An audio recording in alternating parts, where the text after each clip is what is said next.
اعوذ باللہ من الشیطان الرجیم، بسم اللہ الرحمن الرحیم۔ ناظرین مکرم، پروگرام ارکان اسلام کے ساتھ آپ کا میزبان حافظ محمد رفیق چشتی حاضر خدمت ہے۔ ناظرین، ہم بات کر رہے تھے ارکان اسلام کے حوالے سے، اور آج کا ہمارا رکن اسلام جس پر ہم گفتگو کریں گے وہ ہے نماز۔ قرآن کریم میں اللہ تعالیٰ نے نماز کو لفظ صلاۃ کے ساتھ یاد فرمایا ہے اور بے شمار مرتبہ نماز پڑھنے کا حکم دیا۔ صلاۃ کے لغوی معنی دعا ہیں اور درود کے معنوں میں استعمال ہوتا ہے، لیکن ہمارے ہاں اس کے لیے لفظ نماز استعمال کیا جاتا ہے۔ حضرت ابن جریر رضی اللہ تعالیٰ عنہ آپ فرماتے ہیں کہ چونکہ نماز پڑھنے کے بعد انسان اپنے رب کی بارگاہ میں التجائیں پیش کرتا ہے، نماز کے بعد دعا کرتا ہے، تو اس لیے اس کو نماز بھی کہا گیا ہے اور اس کے لیے صلاۃ کا لفظ بھی استعمال کیا گیا ہے۔ اب سرکار علیہ الصلوۃ والسلام جب معراج پر تشریف لے کے گئے تو اس وقت صلاۃ یا نماز فرض کی گئی۔ یہ ہجرت سے 1 سال پہلے کی بات ہے۔ سرکار علیہ الصلوۃ والسلام معراج پر تشریف لے گئے تو اللہ تعالیٰ نے بطور تحفہ نماز جو ہے وہ آپ کو عطا فرمائی۔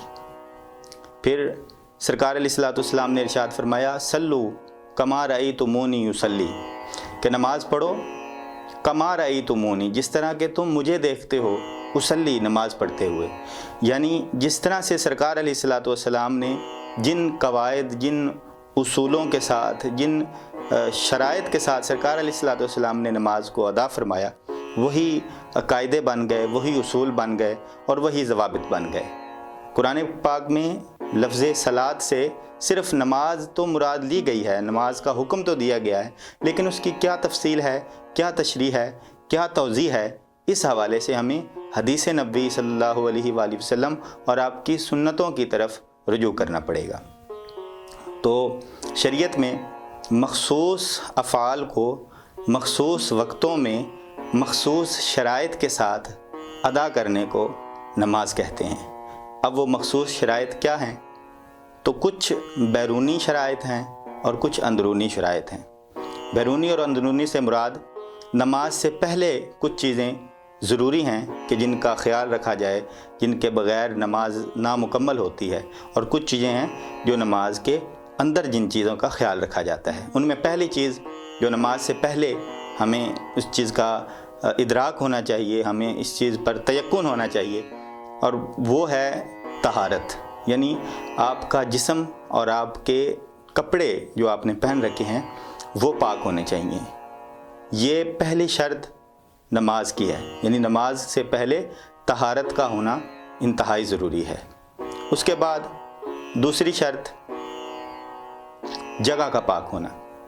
سرکار علیہ الصلوۃ والسلام کی آمد سے پہلے یہ اصول تھا کہ تمام امتیں جو ان کی عبادت کی جگہ مخصوص ہوتی تھی وہاں پر عبادت کیا کرتے تھے، اور ساری زمین میں جس جگہ پر چاہیں، جس طرح کہ ہم مسلمان ادا کر لیتے ہیں نماز، اس طرح سے ان کو حکم نہیں تھا۔ لیکن سرکار علیہ الصلوۃ والسلام کی تشریف آوری کے بعد یہ کرم ہوا امت محمدیہ پر کہ اللہ تعالیٰ نے ساری زمین کو مسجد بنا دیا۔ صرف جگہ کا پاک ہونا ضروری ہے، یہ ضروری نہیں کہ جگہ کی تعیین کر دی جائے، یعنی مسجد میں یا مسجد میں پھر آگے تعیین کرنا کہ فلاں کونے، مسجد کے فلاں کونے یا فلانی جگہ پر میں نماز کو ادا کروں گا، اس کی کوئی ضرورت نہیں ہے۔ جگہ کا پاک ہونا یہ آپ کی نماز کے لیے ایک ضروری رکن ہے اور اس کے لیے کوئی تعیین نہیں ہے۔ پھر ہے ستر عورت۔ ستر عورت سے مراد وہ جگہ یا وہ انسانی جسم کے اعضاء جن کی تعیین شریعت نے کر دی ہے وہ ستر ہے، اور جن کا چھپانا انتہائی ضروری ہے۔ مثال کے طور پہ مرد کا ستر ناف سے لے کر گھٹنوں تک ہے۔ ستر سے مراد انتہائی ضروری وہ حصے جن کو چھپانا ضروری ہے۔ تو مرد کا ستر ناف سے لے کر گھٹنوں تک ہے، اور عورت کا ستر اس کا سارا جسم ہے سوائے ہاتھوں کے، پاؤں کے اور چہرے کے۔ چہرے، ہاتھوں اور پاؤں کے علاوہ اس کا سارا جسم ستر ہے، اور اس سارے جسم کو چھپانا نماز میں یہ انتہائی ضروری ہے۔ تو ستر عورت کا مطلب ہوتا ہے چھپانا، اور ستر سے مراد وہ حصہ جس کو چھپایا جاتا ہے۔ تو ستر عورت ستر کا چھپا ہوا ہونا، یہ بھی ایک شرط ہے، یہ ایک بنیادی ضروری حکم ہے نماز سے پہلے۔ پھر اس کے بعد ہے استقبال قبلہ کی جانب آپ کا روح ہو، آپ کا منہ جو ہے، آپ کا سینہ جو ہے وہ کم از کم قبلہ کی جانب ہو۔ آپ کسی ایسی کنڈیشن میں ہے کہ جہاں پہ آپ کو قبلہ کی تعیین نہیں ہو رہی ہے، آپ اس حالت میں ہیں کہ آپ سورج کو دیکھ کر اس کے غروب ہونے کی جو جگہ ہے وہ آپ اس کو نہیں کنفرم کر رہے ہیں، تو آپ اندازے سے بھی اس کو نماز کو پڑھ سکتے ہیں، لیکن کم از کم اتنا ضرور ہو کہ آپ کا سینہ جو ہے وہ قبلہ سے کم از کم نہ پھرے۔ پھر اس کے بعد پانچویں جو شرط ہے وہ ہے وقت نماز، یعنی نماز کا وقت ہونا یہ ضروری ہے۔ اگر ظہر کی نماز پڑھ رہے ہیں تو ظہر کا وقت ہونا ضروری ہے، فجر کی پڑھ رہے ہیں تو فجر کا وقت ہونا ضروری ہے۔ اور اس میں ایک چیز جو ہمارے ہاں ایک معمول بن گیا ہے، یہ جو مروج ہو گئی ہے، وہ یہ ہے کہ نماز کے وقت میں کسی بھی وقت پڑھا جا سکتا ہے۔ یعنی اگر عشاء کی نماز پڑھنی ہے تو عشاء کا جو وقت ہے وہ مغرب کے بعد شروع ہوتا ہے، یعنی مغرب کے نماز کا وقت ختم ہونے سے فجر کی اذان تک، یعنی فجر کے طلوع ہونے تک عشاء کا وقت ہوتا ہے۔ تو اس وقت میں ہم کسی بھی وقت ادا کر سکتے ہیں۔ اسی طرح ظہر کا وقت ہے، یہ زوال آفتاب تقریباً 1-1:30 بجے سے لے کر موسمی اعتبار سے بعض اوقات آگے پیچھے وقت ہوتا رہتا ہے، تو یہ اس کا وقت جو ہے وہ عصر تک رہتا ہے۔ یہ جو مساجد میں وقت کی تعیین کی جاتی ہے، یہ صرف اس لیے ہوتا ہے کہ لوگ زیادہ سے زیادہ آ سکیں، زیادہ سے زیادہ اجتماع ہو سکے، جامعیت کی طرف ایک شہ دلانے کے لیے یا اس کو مکمل کرنے کے لیے وقت کی تعیین کی جاتی ہے۔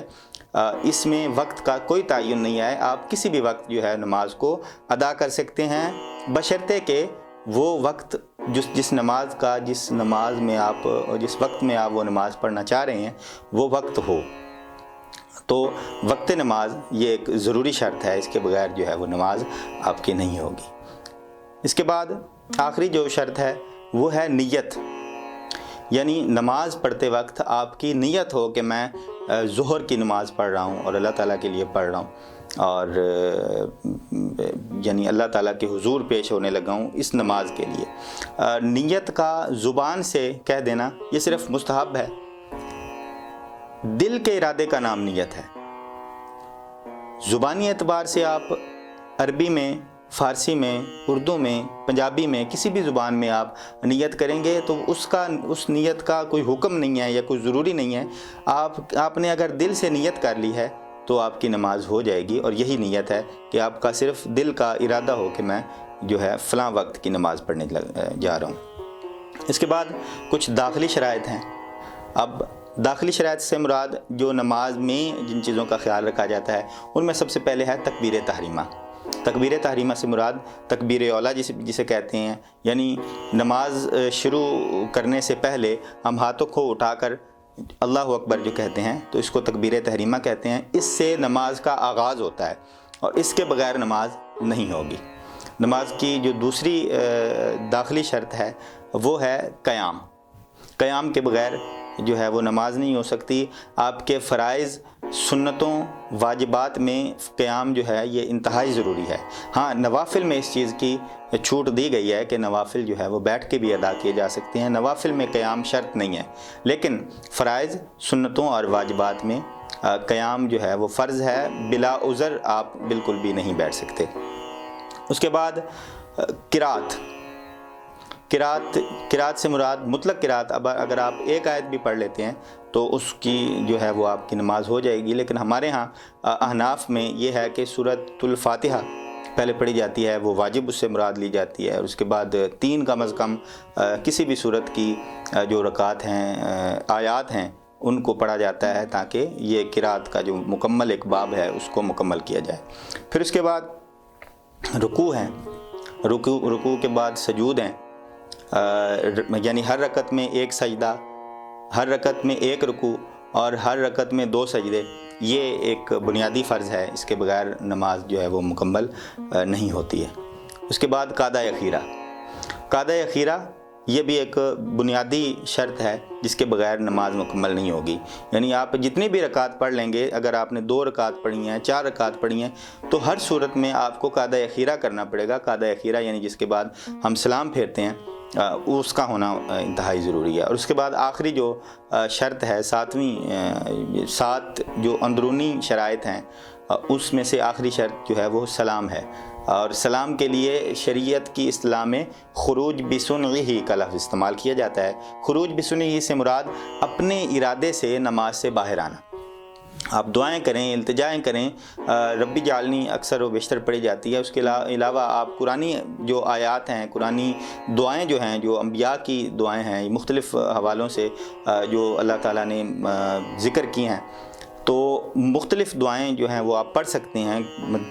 آپ اپنی نماز کو مزید لمبا کر سکتے ہیں، لیکن بہر صورت آپ سلام کے ساتھ یا اپنے ارادے کے ساتھ جو ہے وہ نماز سے باہر آئیں گے، اور اس طرح سے آپ کی یہ نماز مکمل ہو جائے گی۔ تو کچھ بنیادی شرائط ہم نے ذکر کی ہیں، ہم نے جن پر گفتگو کی ہے۔ کچھ داخلی شرائط ہیں، کچھ خارجی شرائط ہیں، اور یہ وہ چیزیں ہیں کہ جن کا متفقہ ہر مسلک میں، ہر فقہ میں جن کا خیال رکھا جاتا ہے، جن کے بغیر جو ہے وہ نماز کا صحیح ہونا کم از کم نہیں ہوتا، یعنی اس کے بغیر نماز مکمل نہیں ہوتی، صحیح نہیں ہوتی۔